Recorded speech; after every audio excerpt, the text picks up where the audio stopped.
Heyo everybody, Haku here with my live reaction to read through for MARRIAGETOXIN chapters 116 through 118. We're going to be doing the February chapters. I'm only going to do 3 this time because there were 3 released in February, then 3 released in March. So this time we'll read the February stuff, and then next time we'll read the March stuff. And then, it's already April, so then we'll be caught up. So either way, I am excited to get into things. MARRIAGETOXIN's been pretty incredible. I always have so much fun reading it. It's possibly my favorite manga as of this moment. So yeah, I'm excited to get into things. I don't think there's much else to say. As usual, if anybody's coming into the video new for some reason, all of the rest of the series is on the channel. And also, I can't actually show it because it's a manga, so I just have this this volume cover up here. Next time, for next video, we might have a new volume cover. I don't know. It feels like we should be getting one soon if there isn't one that's been revealed already. I haven't seen any that have been revealed, but either way, let's just start reading. So we're starting with 116, and this guy, I was saying, I thought was actually a woman, and it could still turn out that way, but I think people have said, oh no, they're totally just a guy, but we'll see when we see. With only body and sword, he carries out his mission to a T. We have flying in with the sword between the toes, like last time. Nabe-cha, just who is that guy after you? And we have this eruption from Ghetto. Boring. Then cutting through the waves of what I'm assuming is probably just poison mist. What? He cut through the smoke screen. It starts chipping away at the sword. Causes it to crumble. Oh, it's that thing you used on the windwheel users. And we have a flashback to it. Kinosaki, take this chance to get further away. Gotcha. It's too late. I'm not gonna make it. In 30 minutes, she's gonna get on that plane to Canada. And then... Why'd she leave without saying a word? She just told me how she felt and didn't even give me a chance to reply.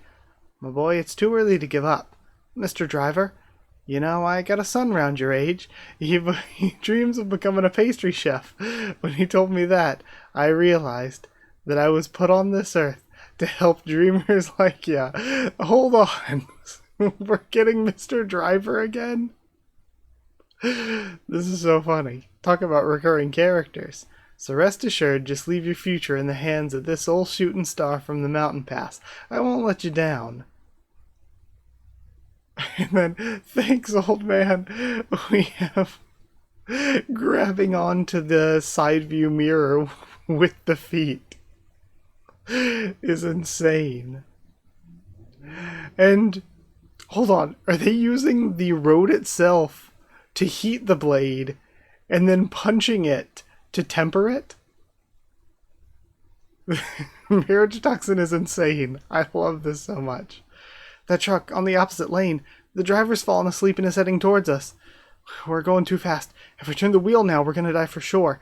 But don't you worry. I'm gonna get us through this. I'm not the immortal shooting star for nothing. The entire truck gets cleaved in half. Huh? We're alive? We're shooting right up to the heavens. Ghetto? And then we have a fight atop another truck. I can't keep up with him, even with toxin vision. What's more, this guy is actually holding back. I'm pretty sure you can tell you're no match for me. So how about you come clean on why you abducted our former head, and fess up who's pulling the strings. If you do, I'll let you off with only your arms and legs as the price. Now we have Chinatsu rushing in. I gotta help Ghetto. I don't want to see him get hurt even more. One thing that I find interesting, I want to know more about Akakura because I like the power system a lot in MARRIAGETOXIN, where the majority of characters we see, we know that these families in the underworld, they've been selectively breeding for generations. So let's say somebody was good at using poison and somebody else was good at using poison. They had kids, then trained their kids to be good at using poison. Then they all found other spouses that would help with that and had kids and trained them.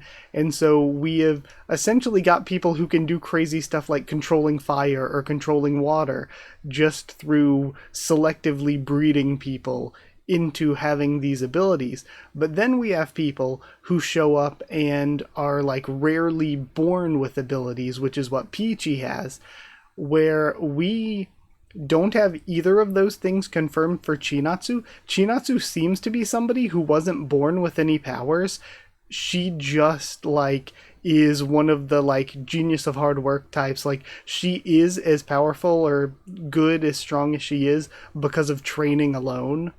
Which is why, I mean, like, compared to most of the power users we've seen, she's pretty weak compared to them. And I guess, what was her, Himakawa would be in the same situation as somebody like that, who, Himakawa's just a master thief. It's not something she was, like, bred for or, like, born with. She just, you know, through training and experience as a master thief and decent fighter, but she doesn't really stand up in a fight against most actual ability users. It feels like Chinatsu's kind of that way, where she's just really, really capable, unless we find out, because we still don't know too much about protectors, if protectors also get some sort of, like if they have some sort of history like specialists do. We just haven't learned enough yet. And we see the crazy reaction time now going after Chinatsu. And then it looks like the blade's coming down. We have a blood splatter. And Gero takes the strike to the back. Boring. Gero, Hakakura, your client isn't me, remember? He turns back around. I lost sight of my duty and got him hurt instead. I just failed as a protector. He injects himself. This guy. Interesting. Okay. So if they're like, I wonder if it's just a noticing of Gero's techniques, or if it's knowing because they're a specialist, okay, this guy is from the Poison Clan. I wonder if he's deduced who Gero is from all this. This guy intends to take me down with him. And now we see Nabe-cha smelling something. As the fight continues, they both go at one another. And then Nabe-cha instantly, this is a crazy two-page spread, takes down them both. This is the former head of one of the top 5. So, Kiri-cha? What? What just happened? Hika-cha? You two can stop fighting now. How about we have afternoon tea together? And from the Arima family, from their perspective, they thought that Nabe-cha was abducted by somebody. So I am curious what the reasoning behind all this is going to be. And also, if they think Kirito is going to be like one of the new, like potential new head or whatever, and Nabe-cha's the former head, do they have a current one? Or like who's in charge of the Arima family currently? You two can stop fighting now. How about we have afternoon tea together? Now we have everyone together. Do forgive me. All this happened because I was fast asleep. No kidding? Really, Nabe-cha? I was so worried. Looks like he's a big grandma's boy.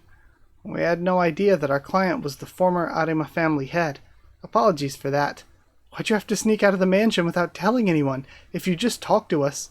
Well, I mean, it was just too embarrassing. I couldn't tell you all that I wanted to go out and see my first love, could I now?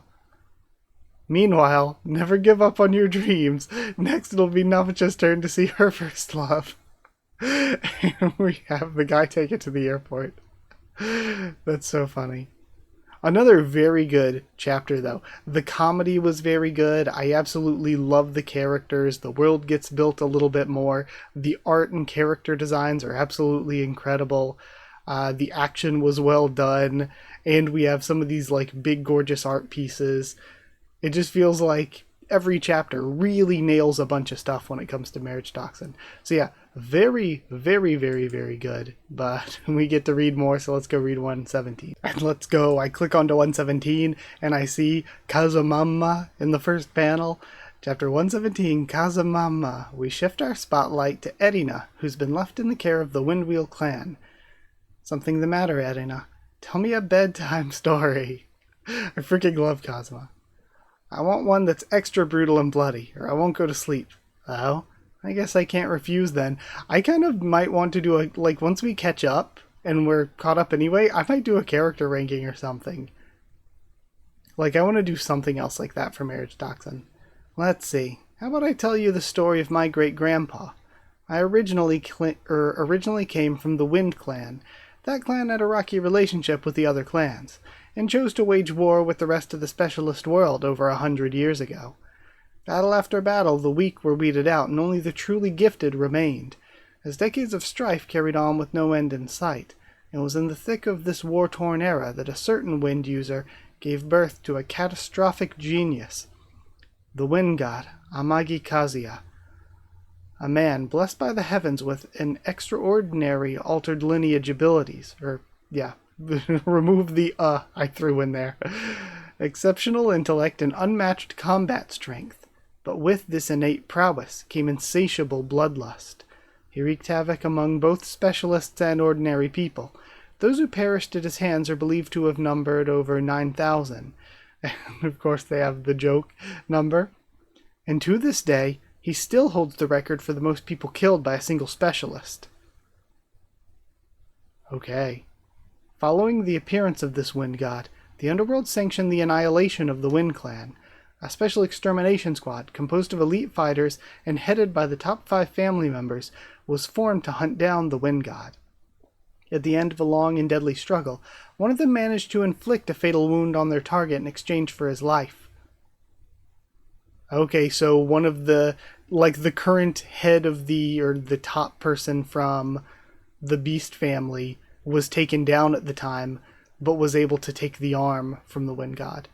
Finding himself at death's door, the place the wind god fled to was a waste disposal site.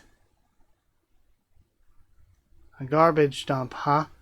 Looks like he chose a fitting place for his own death.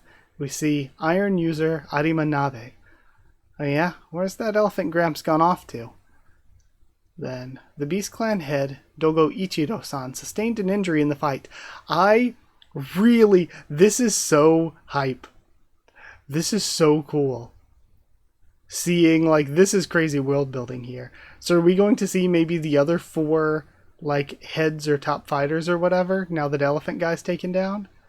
So we have the, Iron User. Don't know if that means, the one fighting was the Beast Head Clan. So we know from years ago, grandparent generation, Nabe's generation, that Ichiro was the head of the Dogo family.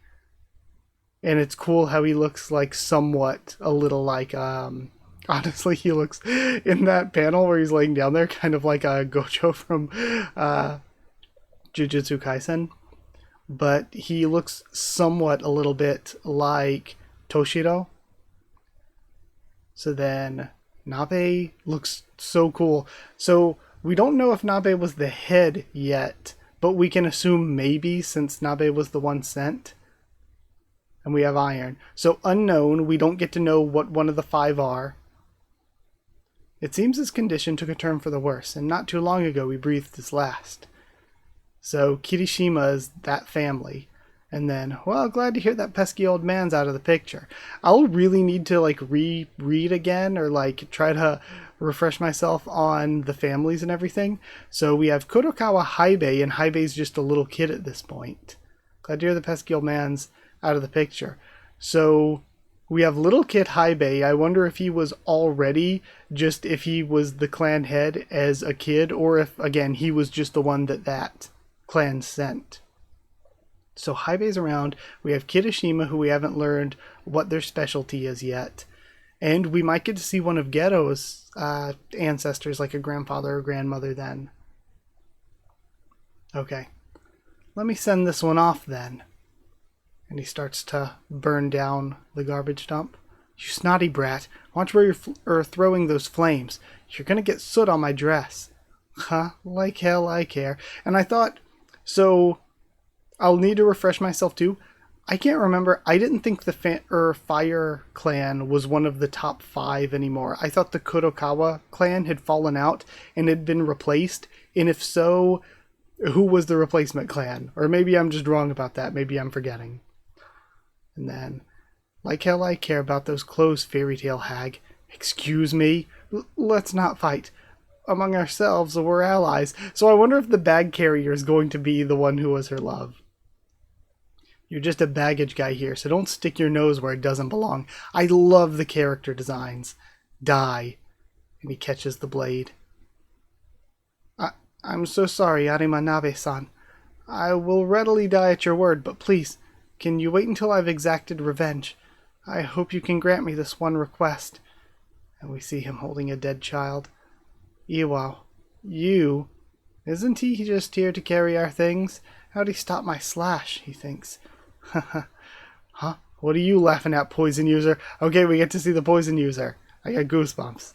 I suppose this kind of job isn't so bad from time to time. Poison user, Gero Kirara. Okay, the grandmother was mentioned before, I think. Is the one who wanted his sister to get married. So this is probably that grandmother that was mentioned before. Fools. And then, wow, we see a hit to Taibei. Everyone reacts. And the wind user is still up. Windblood unleashed. Godgale flash. And we see he's missing both an arm and a leg. The boundless malice of a man on the verge of death. He can try, but I won't let him. I'm hacking you down. We see Nabe goes in with a sword. They make eye contact. And blood erupts from him. We have plants tangled around him. Sweet dreams, Kazuya-kun, says Kirara. And he's laughing. Why y'all gotta be so cold? Come on, let's all go together. And he drops all of the junk on them. Man, these designs and characters are so cool.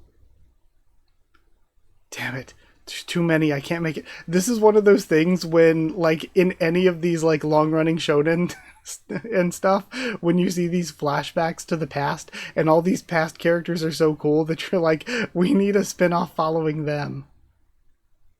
Okay. And Nabe was saved by Iwao, I think was his name. Thank goodness. I'm glad you're alive. This is an insanely good chapter. All legends come with a dash of romance. Meanwhile, Gero and company were also. And then, did you end up with your first love? Do we have Shinatsu and Kinosaki blushing and Kirito taking notes? This is a momentous event in the history of specialists, but they're gushing over it like a love story. We have very face from Gero. This is so good. What an incredible chapter. That's one of the best chapters in the series, I think.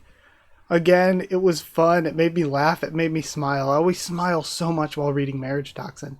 But it just was a really fun story. Really hype with these characters. They're really awesome.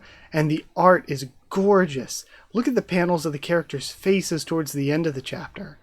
It's so good. So good. Wow, that was amazing. Absolutely incredible. But I want to read one more. Let's go read 118. 118 starts with, the Wind God's rebellion was a big event, both her personal life and in the history of specialists. Where could her first love be now? Nabe-cha, this is all big news to me. I wonder if she's going to visit his grave or whatever, and it's going to be a really emotional moment. A shocking revelation. Nabe-cha's teachings. Okay, we have a notebook. Gotta update my timeline of Nabe-cha's life. And then? So you fell in love with Gaku-san, the baggage guy, right? What happened after that? Come on, tell us. I wonder if she fell in love with Gaku-san, but she had to marry somebody else to carry on the altered lineage abilities of the Arima family instead. Though, he seems incredibly strong. He survived all this crazy stuff, caught her blade and everything. Nabe-san, I'm glad to see you're doing well. Welcome to our village. So, what brings you here? Well, and I love her design. It's so good. I was wondering how your rebuilding efforts are going. Your village got destroyed by the wind god, yes? Yes. I'll show you around then. This is the community center. Come on, say it. Thank him for saving you. Oh, was she never able to express her feelings? All right. That's right. How has everyone else been? Well, I hope? How would I know? Sorry. What am I doing getting all harsh with him? My little brother and many others fell victim to the wind god. This is their grave. And he stops to pray, and so does she. Hey, Gaku, you and me. Let's fight till we're soaked in blood, and she pulls her sword. To the death. And so, in my desire to keep seeing Gaku, I went to battle with him quite often, up to 5 times a week. In doing so, I naturally grew stronger and improved in my own abilities. Competing with the strong is the best way to temper oneself, after all. That should have been the part where you suddenly hug and kiss. A man undefeated by the former head of the Arima family in her younger years. Another mutant, maybe, and he's thinking about Peachy. What was he... Never mind. Never mind that. Let's get back to the story. Did you tell him how you feel? Did you, Nabe-cha? Says Kinosaki. Well, if those days had just gone on and on, then perhaps that might have been the natural development.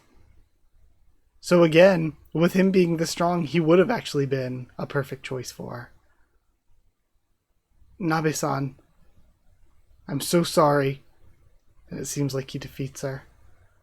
Looks like I couldn't kill you till the end. Next time. There is no next time. I'm getting married. Huh? He's a strong, kind, and handsome man who can skillfully handle anything with ease. Very much unlike somebody else I know. So long. Wait. Well, even after you get married, please feel free to come here and kill me any time. Stupid, were you even listening? I'm telling you now that we'll never see each other again. Even so, I'll be waiting. I'll keep waiting for the day when you'll come to take my life. Oh, what a bittersweet ending. But that's what makes it so good, right, Geto-kun? Weird Kinosaki. Oh, right. This is definitely outside my area of understanding. So, Nabe-cha, you didn't get to spend your life with Gaku-san? Don't you regret that choice? Well, I was very young back then. I was unable to be honest about my own feelings. So I got married, gave birth, and continued tempering myself. Only while spending my days on the front lines as the family head did I finally realize that what I felt back then was love. Okay, so it's one of those things where she didn't even, really appreciate it yet. So forgive me for troubling all of you with this, but that's why. I want the final person I kill to be Gaku. Oh yeah, when did that wind god incident happen? Around 70 years ago. Wait, if Gaku-san was in his 20s at the time, then he may already be... And she laughs. There's no way that somebody stronger than me would croak before I do. That man's life will be mine to take. If Nabe-sama had expressed that she had a regret she wished to settle, all of us in the family would have offered her our full support. That's just the nature of our family. I believe that is exactly what she was trying to avoid when she left without telling anyone. I see. So Nabe-sama wanted to settle things, not as an iron user, but just as herself. Morito-sama, if I may be allowed, I would very much like to respect Nabe-sama's wishes regarding this matter. Please, let me take on the duty of being her watcher for this undertaking. Well, I don't think I should have anything to worry about if you're around. However, in the unlikely event that Nabe-dono breaks the boundary of dream and reality, you are to immediately cancel all your plans and call for emergency backup. The only ones who can stop her if that happens are likely only the family head Yasuto and me. Understood. So I wonder then, they'll have To in their names, Yasuto, Morito, and Kirito. I wonder if they use the kanji for sword and all of their names there. And then, what did your family have to say? Basically, I was instructed to wait and see how things go. By the way, I heard about who you are, Gato-san. Seems to me like you don't really live up to the name, though. Well, top 5 family member or not, you're still a poison user. A direct fight wouldn't be in your favor, would it? a capacity for offense far beyond my expectations. You may just be a worthy rival, capable of tempering the iron blade that I am. That's exactly why. I cannot let you stagnate at that level. But, well, let me offer you just one piece of advice. That protector, Hakakura-san, was it? Oh, why are you crying, dear? What happened? You're better off staying away from her. She will only dull and rust your skills. The heart is bewildered by the feelings it has begun to perceive. I don't want to stop reading. It's going to be so rough to stop reading. But the problem if I don't stop reading is that then I'm going to catch up. And when I catch up, I'm going to have to wait a week for each chapter. So I'm going to end things here. But this has been so amazing. I really want to keep going. It's just that I know if I do keep going, then I'm not going to have any more to read. So I'm going to kind of screw myself over by being impatient. Extremely good. MARRIAGETOXIN is the best. It is so good. But that's it for now. Thank you for watching. Like if you did like the video. Comment down there to tell me what you thought of these chapters, my first thoughts and reaction to them. Subscribe for more. MARRIAGETOXIN, much more on the channel. Follow on Twitter if you want. If you want a link to the Discord server, it's free and open for anyone. If you would like to help the channel by sharing things around or by dropping a super thanks down below, that's extremely appreciated. But if you want to help support the channel to help me to keep making videos and also get your names here at the end of videos and get One Piece videos a bit early. One Piece is on break this week, I think, so none this week, but usually get One Piece videos early. Then you can hit join down below to become a channel member, or go to patreon.com/HakuOfTheTubes, or a link will be in the description to become a patron. Thank you to people who are already patrons and channel members. Thank you to chosen regulars Evan Hawley and Bertie Wooster, Magical Girls, FR Nono, JA and VD-Ban, J-Reading Students, David Langstaff and Folded Ghoul, Slayer Candidates, SG and Stan Cedar, and Pure Elements, Pate Ardiallo, and Elsa the Storyteller. Thank you so much for watching. Thank you so much for your support, and I'll see you all next time.